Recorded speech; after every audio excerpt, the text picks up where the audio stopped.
y donde se va a producir la saliva en las glándulas, que son glándulas acinares.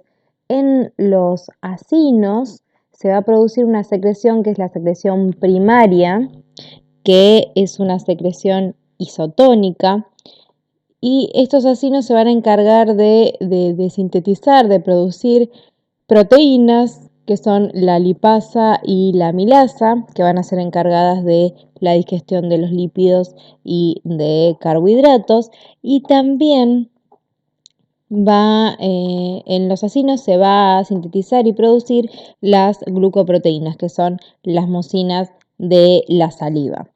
Esta secreción primaria va a pasar luego por los conductos y mientras pasa por los conductos, esa secreción primaria es modificada, produciendo una secreción secundaria y finalmente va a producir una secreción secundaria que es hipotónica. ¿Sí? Pasa de una solución isotónica a una solución hipotónica.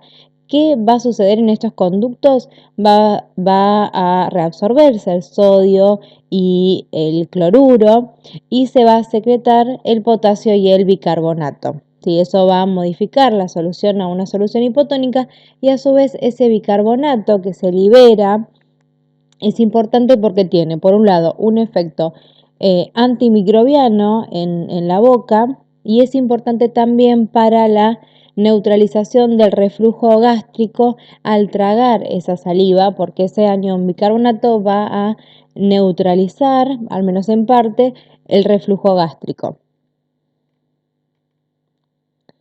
¿Cómo se regula la salivación? Vamos a tener receptores en la boca, receptores de presión o quimioreceptores que van a detectar la presencia de alimento.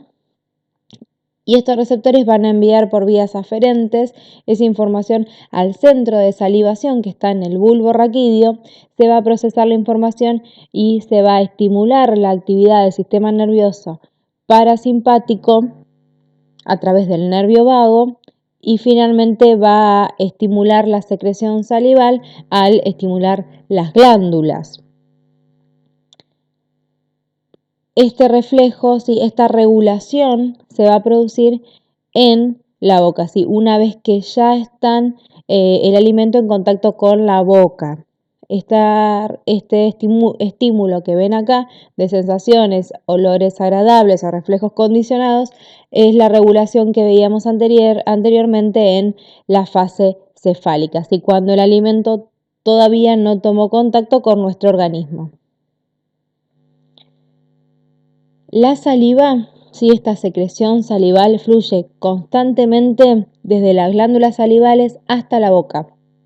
¿Por qué? Porque esto es importante para mantener la mucosa de la cavidad oral siempre húmeda. Esta mucosa siempre tiene que estar húmeda. ¿Qué es lo que va a pasar luego de la ingesta? En un periodo postprandial va a aumentar la producción de saliva, en el momento en que los alimentos entren en contacto con la mucosa de la lengua y esos receptores que habíamos visto recién, que eran por ejemplo quimioreceptores o receptores de presión, detectaran esa presencia de alimentos.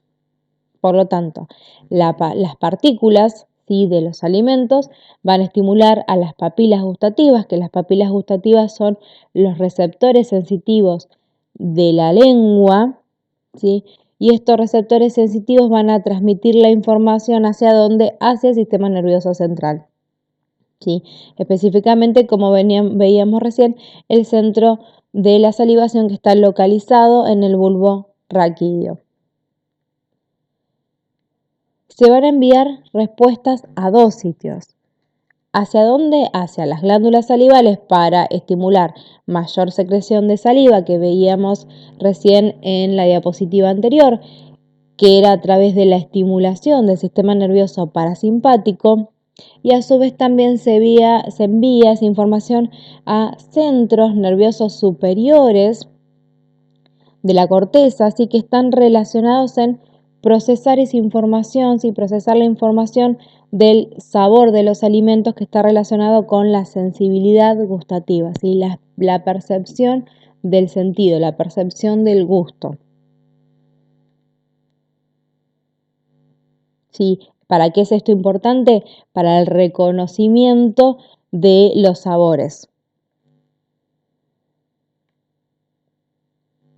Y la otra, ¿sí? El otro proceso digestivo que tiene lugar en la boca es la deglución, que decíamos que tenía varias fases. Una de esas fases ocurría o comenzaba la deglución en la boca, ¿sí? En la fase oral, pero continúa en la faringe y finalmente en el esófago. Como decíamos recién, entonces transcurre en 3 fases: en la fase oral o bucal, que es la que estábamos diciendo recién, que comienza en esta fase, continúa en la fase faringea y finalmente termina en la fase esofágica. ¿Sí? Luego del esófago pasa al estómago. La fase oral es voluntaria, ¿sí? Se controla voluntariamente, es decir, que la deglución comienza con un control voluntario, ¿sí? Nosotros empezamos a deglutir a través de un estímulo voluntario. Luego el resto de los pasos sí son involuntarios. ¿Qué va a pasar en la fase oral? El bolo alimenticio es empujado por la base de la lengua, ¿sí? Hacia arriba y hacia atrás. ¿Sí? Ese movimiento voluntario del tragar. Y de esa manera, ¿sí? Al ser empujado hacia arriba y hacia atrás, va a caer hacia la faringe.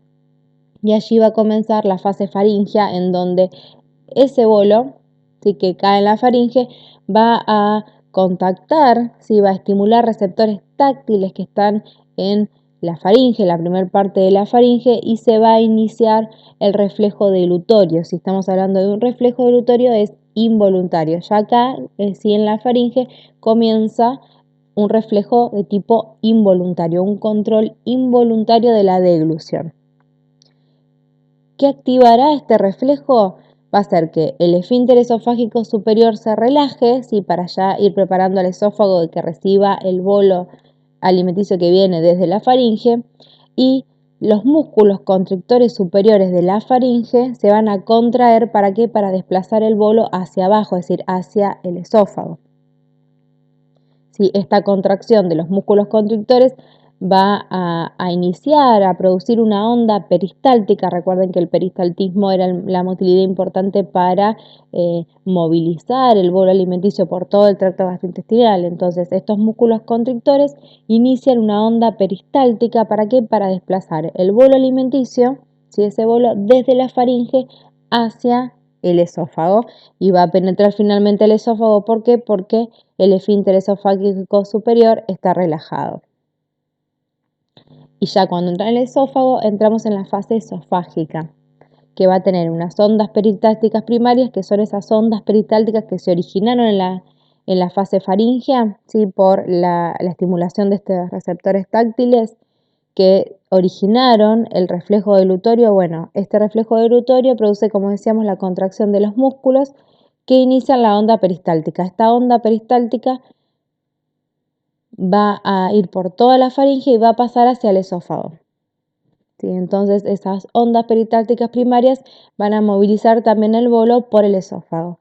Pero a su vez, en el esófago también se van a producir otras ondas, que son las ondas peristálticas secundarias, que van a completar finalmente el vaciamiento de todo el esófago, ¿sí?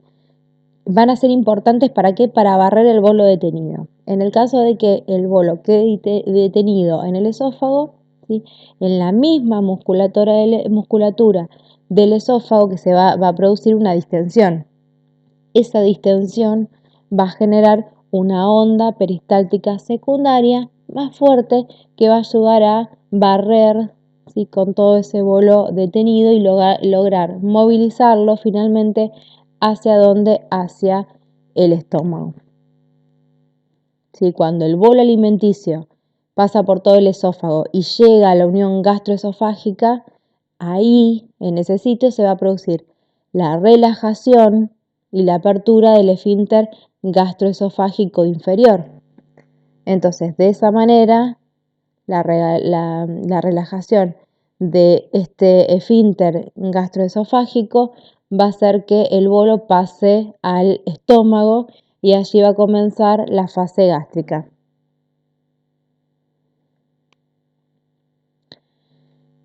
El estómago, Sí, ya vieron ustedes bien en la anatomía que tiene 3 regiones anatómicas. Tiene el cardias, el cuerpo, ¿sí? Y su parte más proximal, el fundus, y el antro. ¿Sí? Esas serían las partes anatómicas que tiene el estómago. Ahora bien, fisiológicamente lo vamos a dividir en 2 regiones. En la parte proximal, ¿sí? Y en la parte distal. ¿Por qué? Porque van a tener diferentes funciones. Por ejemplo, las glándulas que van a producir secreción van a producir una cierta secreción en el proximal, un tipo de glándulas, y en el estómago distal van a estar presentes otro tipo de glándulas que van a producir otro tipo de secreción. A su vez, la motilidad también es diferente. En el estómago proximal va a haber una contracción tónica más lenta. ¿Por qué? Porque me va a permitir el reservorio y el almacenamiento del bolo en el estómago. En cambio, en el estómago distal, ¿sí? En la parte distal del estómago, se van a producir contracciones peristálticas fásicas, ¿sí? Que van a ser importantes para la trituración del alimento y para el mezclado. Entonces, la secreción va a ser diferente en el estómago proximal y en el distal, y también la motilidad va a ser diferente porque las funciones de estas 2 regiones es muy diferente.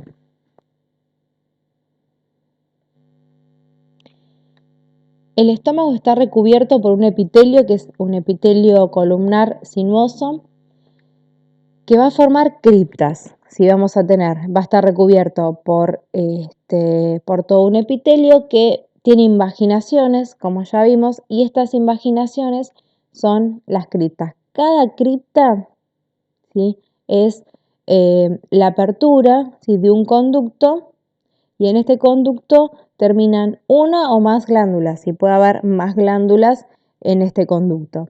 Estas glándulas van a drenar, van a liberar su secreción hacia la luz del estómago. Lógicamente, estas glándulas, vamos a ver ahora que en estas glándulas hay distintos tipos de células que van a producir las secreciones propias de esa glándula y finalmente la secreción gástrica. Como ven acá ven nuevamente las invaginaciones. Fíjense que acá ven hay una sola glándula, pero en esta invaginación pueden ver 2 glándulas, por eso decía una o más glándulas van a drenar hacia un conducto, y de este conducto finalmente se va a liberar esa secreción hacia la luz del estómago. Como les decía recién, hay diferentes tipos de células. Entre estas células podemos ver las células mucosas. ¿Sí? En las glándulas tenemos células mucosas que van a secretar el mucus, pero también estas células mucosas están ¿en dónde? En la superficie. Es decir, en la superficie del estómago hay células mucosas, y también en las glándulas gástricas, dentro de la glándula también hay células mucosas. ¿Por qué son importantes estas células mucosas? Porque estas células mucosas van a producir una capa mucosa, el mucus, que va a servir de protección del epitelio. Ustedes piensen que el pH de la luz gástrica tiene un pH de 2, es un pH muy bajo. A ese pH se desnaturalizarían proteínas de las membranas de las células, se alterarían muchas estructuras de la célula. Entonces tiene que haber un mecanismo por el cual se aísle y se separe a las células de la luz gástrica, ¿sí? de la secreción gástrica que está en la luz del estómago.